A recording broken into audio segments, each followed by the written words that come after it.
Baik, sekarang ada istilah jamak qasar. Kita harus bedah dulu apa itu jamak, apa itu qasar, apa itu jamak qasar. Semua ini terkait dengan persoalan salat. Teori dasar dalam salat, Allah meminta kepada kita untuk menjaga semua waktu salat, tunaikan sesuai dengan waktunya. Ini teori dasarnya. Anda biasa menunaikan ibadah misalnya, Masya Allah, salat zuhur, salat asar, tepat pada waktunya. Zuhur di waktu zuhur, asar di waktu asar. Hanya qadar Allah dalam keadaan tertentu, Anda mesti menunaikan misalnya satu perjalanan tertentu, satu, ya. Yang dengan perjalanan ini ada situasi-situasi yang menjadikan di antara waktu sholat ini tidak bisa ditunaikan tepat pada waktunya. Anda terkena macet, kalau sampai ke tujuan waktu asar sudah lewat, kan? Atau misalnya Anda tidak bepergian, tapi situasinya tidak memungkinkan Anda menunaikan sholat dimaksud tepat pada waktunya atau dengan jumlah yang sama. Ya. Seorang dokter akan melakukan tindakan.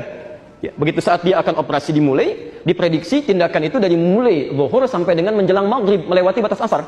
Dia tidak safar, ya, tapi ada kondisi tertentu yang tidak bisa dia lakukan, ya, maaf, dan tidak bisa mengerjakan sholat seperti halnya pada waktu yang semestinya yang telah ditetapkan semula. Bagaimana situasinya? Maka dalam hal inilah kemudian muncul tuntunan-tuntunan Al-Quran dan hadis-hadis Nabi SAW untuk memberikan solusi. Kita mulai dari yang pertama dulu. Ada situasi saat akan menunaikan salat yang dimaksudkan, kita tidak bisa menunaikan salat dimaksud, ya, salah satunya pertama terkait dengan waktunya. Tidak bisa ditunaikan tepat pada waktu yang dimaksudkan karena kondisi tertentu. Ya. Misal, dalam kondisi kaitan dengan perjalanan. Saya akan melakukan perjalanan dari Bekasi ke Kota Bandung, ya, berangkat misalnya jam 10, qadar Allah biasanya hanya 2 jam, ya, bisa di Bandung langsung salat zuhur, tiba-tiba ada kemacetan luar biasa, ya, sampai misal, ya, sampai di kilometer 57 sudah masuk ke waktu zuhur, tapi diprediksi hampir sampainya nanti misal maghrib, ya, maghrib di Kota Bandung. Maka disinilah kemudian dihadirkan pertama konsep jamak. Apa itu jamak?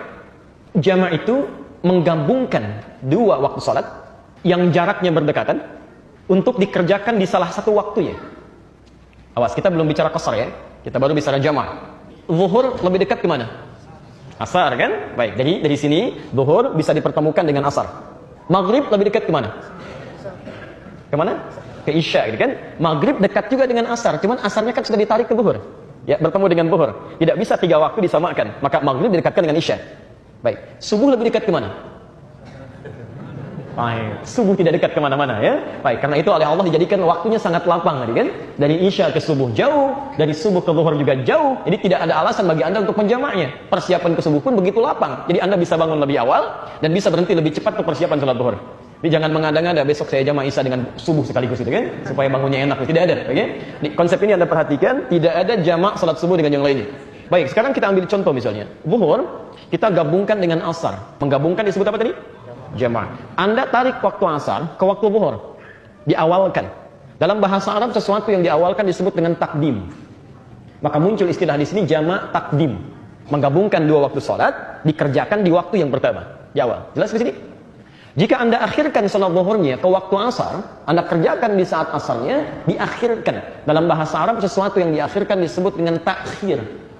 Maka muncul istilah di sini jamak takhir, yaitu menggabungkan dua waktu salat dikerjakan di waktu terakhirnya. Jelas di sini?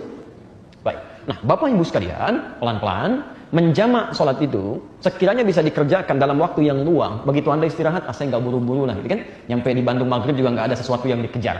Maka dalam waktu yang luang ini, Anda tidak harus mengurangi jumlah rakaatnya, tapi bisa dikerjakan secara sempurna. Misal, yang zuhurnya 4, yang asarnya 4. Maka di sini yang disebut dengan jamak kamil, jamak sempurna. Mengerjakan dua waktu sholatnya secara sempurna dengan jumlah rakaat yang telah ditetapkan. Jelas di sini?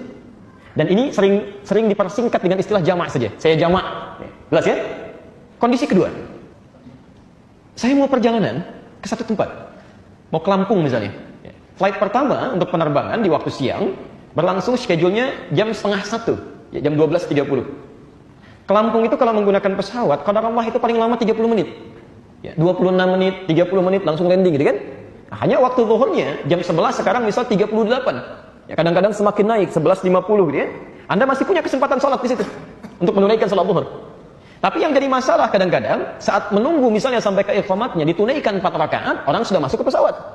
Kalau Anda selesaikan sampai 4 rakaatnya, Anda bisa ketinggalan pesawat. Ya. Bagaimana solusinya di sini?